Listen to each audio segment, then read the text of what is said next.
Assalamualaikum warahmatullahi wabarakatuh. Berjumpa lagi bersama saya Muhammad Sukron. Nah, kali ini di pembahasan berikutnya yaitu masih bersama di mata kuliah yang sama, pengantar filsafat. Nah, kali ini saya akan membahas tentang filsafat abad kontemporer dan materialisme dan idealisme, dua materi yang akan saya bahas kali ini. Sebelumnya kita bahas dulu untuk pembahasan yang pertama, yaitu filsafat abad kontemporer. Berdasarkan buku-buku yang saya buka, di sini ada filsafat kontemporer menurut Salam tahun 2008 halaman 22. Dia mengatakan bahwasanya filsafat kontemporer itu adalah filsafat yang berawal pada abad 20, ditandai dengan variasi pemikiran filsafat yang sangat beragam dan kaya, mulai dari analisa bahasa, kebudayaan antara lain, postmodernisme, kritik sosial, metodologi, dan fenomenologi.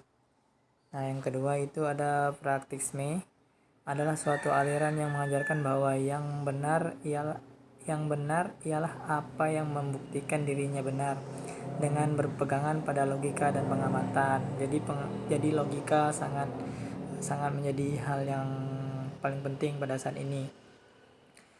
Kemudian tokoh yang cukup aktif dalam pengembangan praktisme ini adalah Charles Sanders Peirce, William James, dan John Dewey. Dan paling pertama dikenal itu mulai dikenal ini oleh Charles Sanders Peirce pada tahun 1839 dan 1914. Yang keempat itu aliran pemikiran eksistensialisme. Ini muncul pada abad 19 dan 20 dan dipelopori oleh seorang berketurunan Yahudi yaitu James Paul. Kemudian ajaran beberapa tokoh praktisme itu ada Charles Sanders. Charles mempunyai gagasan bahwa suatu hipotesis diduga sementara dan pegangan dasar itu benar bila diterapkan dan dilaksanakan menurut tujuan kita. Kemudian ada ajaran eksistensialisme menurut beberapa tokoh, yakni yang pertama, ajaran yang diberikan oleh Stephen adalah mengenai eksistensialisme, yang artinya adalah sebuah kebebasan yang bertanggung jawab. Hal ini berpusat pada manusia individu, sedangkan menurut Jen, berdasarkan ajaran eksistensialisme, eksistensi merupakan mendahului eksisnya.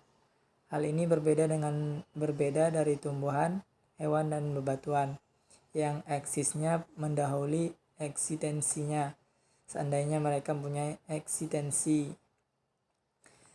Kemudian ada ajaran terminologi menurut beberapa tokoh, yaitu Husserl memahami fenomenologi sebagai suatu metode dan ajaran filsafat sebagai metode.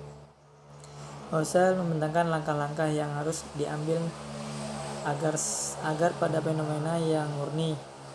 Husserl juga berpendapat bahwa metode fenomenologi sama dengan cara tertentu untuk memandang realita. Kemudian Heger berpendapat manusia itu terbuka bagi dunianya dan sesamanya.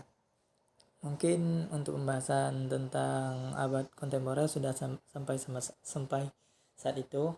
Kemudian kita masuk ke materi materialisme dan idealisme. Teman-teman, kita ketahui bersama dulu materialisme ini adalah apa pengertian daripada materialisme. Nah, berdasarkan informasi yang saya cari ataupun materi yang saya cari, materialisme ini adalah keyakinan bahwa di dunia ini tidak ada sesuatu selain materi yang sedang bergerak. Pernyataannya bahwa roh, kesadaran, dan jiwa hanyalah materi yang sedang bergerak. Materialisme ini juga memiliki beberapa jenis, yaitu materialisme rasionalistik, materialisme mistis dan biologis, parsial, antropologis, dan dialektik. Kemudian yang kedua itu pengertian idealisme. Idealisme adalah doktrin yang mengajarkan bahwa hakikat dunia fisik dapat dipahami dalam ketergantungan pada jiwa, mindset, dan roh atau spiritual. Istilah ini diambil dari kata idea, yaitu sesuatu yang hadir di dalam jiwa. Ada beberapa jenis idealisme. Yang pertama, idealisme subjektif,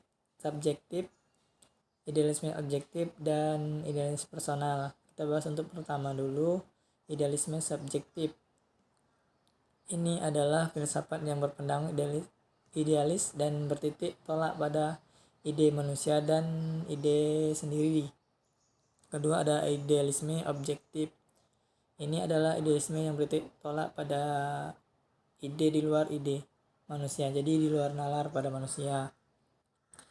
Yang ketiga, ada idealisme personal, yaitu nilai-nilai perjuangan yang menyempurnakan dirinya. Personalisme ini muncul sebagai protes terhadap materialisme, mekanik, dan idealisme monistik.